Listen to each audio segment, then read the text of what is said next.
আরে আসুন দিদি আসুন, আপনাকে আজকে না একটা হেভি ফ্ল্যাট দেখাবো, আসুন। হ্যাঁ চলুন দেখি তো আগে ঘরটা, তারপরে যাবো। এই দিদি, দাদা আসেনি?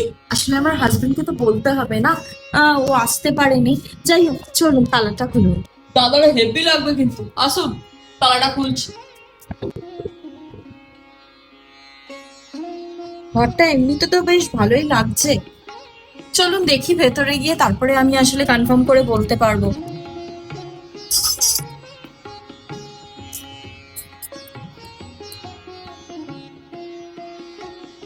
বাহ, ব্যালকনিটাও দারুণ তো। আমার কিন্তু বেশ পছন্দ হয়েছে ফ্ল্যাটটা। এক মিনিট দাঁড়ান, আমি আমার হাজবেন্ডকে ফোন করে একটু কথা বলে নিই। ঠিক আছে ঠিক আছে, কথা বলে নিন। হ্যাঁ হ্যালো, বলছি শোনো না, একটা ফ্ল্যাট দেখেছি বুঝলে, খুব পছন্দ হয়েছে, দারুণ ফ্ল্যাটটা। আর ভাড়াটাও বলছে বেশ